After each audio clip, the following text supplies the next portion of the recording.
Praise the lord. అందరూ బాగున్నారు కదూ? ఈరోజు ఒక చిన్న విషయాన్ని మీతో పంచుకోవాలని ఆశపడతా ఉన్నాను. నేను ఒకనొక రోజున ఒక కుటుంబానికి వెళ్ళాను. ఆ కుటుంబానికి వెళ్ళిన తర్వాత జరిగిన సంఘటనే ఈరోజు మీతో పంచుకోబోతున్న సందర్భం. ఆ గృహానికి వెళ్ళిన తర్వాత మేము ప్రార్థన చేయటానికి ఆ స్థలంలో కూర్చొని ఉన్నాం. అయితే ప్రార్థన చేయటానికి ముందుగా అన్నతో కొన్ని విషయాలు మాట్లాడుతూ, అలానే చక్కగా అన్న చెప్పే విషయాలు వింటూ, ఆ సమస్యకి పరిష్కార మార్గాలు చెప్తూ ఇలా మేము డిస్కషన్ చేసుకుంటూ ఉంటుంటే, అన్నకు ఒక కుమారుడు ఉన్నాడు.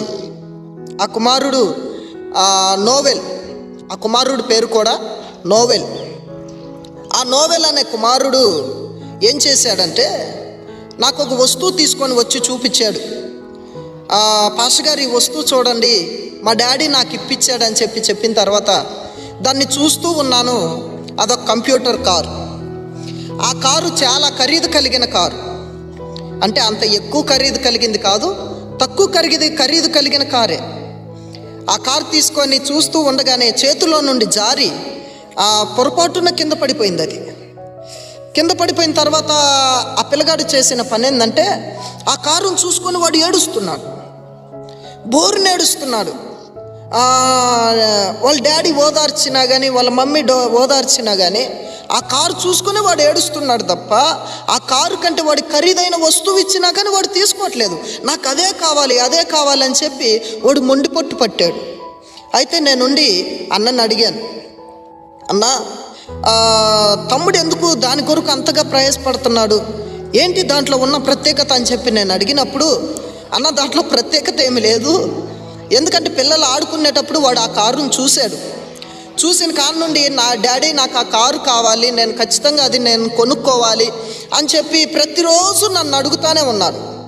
అడుగుతూ ఉంటే నేనేం చేశానంటే, ఆ కారు విషయమై వాడికి ఒక మాట చెప్పాను. అరే, నేను కారు విప్పిస్తానులే కానీ కాస్త ఆలస్యం అవుతుంది నాన్న అన్నాడు. లేదు నాకు త్వరగానే కావాలని చెప్పి మొండి పట్టు పట్టాడు.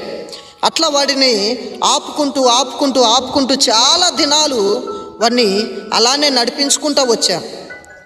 అన్న చెప్పిన ప్రత్యేకమైన విషయం ఏంటంటే, అన్న, వాడి కారు ఇప్పించడానికి నా కాడ డబ్బులు లేవని కాదు, నా కాడ వాడి కారుకు తగ్గ డబ్బులు ఎప్పుడో నేను జమ చేశాను, ఎప్పుడో దాచిపెట్టాను. కానీ వాడికి దాని విలువ తెలియాలని, వాడు దాన్ని విలువగా కాపాడుకోవాలని, ఇచ్చిన వస్తువుని వాడు జాగ్రత్తగా ఉంచుకోవాలని వాడికి 10 రోజుల పాటు వాడికి ఆ కారు ఇప్పించకుండా పిల్లల వైపు చూస్తున్నాడు, నా కాడికి వచ్చి అడుగుతున్నాడు, పిల్లల వైపు చూస్తున్నాడు, నా కాడికి వచ్చి అడుగుతున్నాడు. అడిగినప్పుడల్లా రేపు చూద్దాములే, ఎల్లుండి చూద్దాములే అని చెప్పి అంటున్నానులే తప్ప వాడికి ఆ కారు నేను ఇప్పించలేదు. ఒక 1 రోజులు అయిన తర్వాత చివరికి నిరుత్సాహపడిపోయాడు.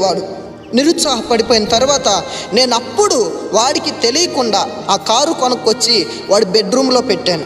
అది చూసుకున్న నా కుమారుడు దాన్ని చూసుకొని స్నేహితులకు అడిగిపోయి, ఇదిగో మా డాడీ నాకు కారు ఇప్పించాడు, 4 రోజులు నేను కష్టపడి మా డాడీ కాడ మొండికి పడి నేను దీన్ని సంపాదించాను అని చెప్పి వాళ్ళు ఖరీదైన వస్తువులు చూపిస్తున్నా కానీ వీడు దీని విలువే వాళ్ళకి చెప్తున్నాడు తప్ప వాటి మీద వాడికి ఆశ కలగట్లేదన్నా.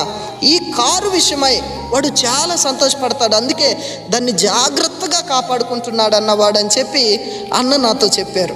అప్పుడు నాకు చాలా ఆశ్చర్యం అనిపించింది. బిడ్లారా, దీన్ని బట్టి నేను ఆత్మీయతలో ఒక పాఠం నేర్చుకున్నాను.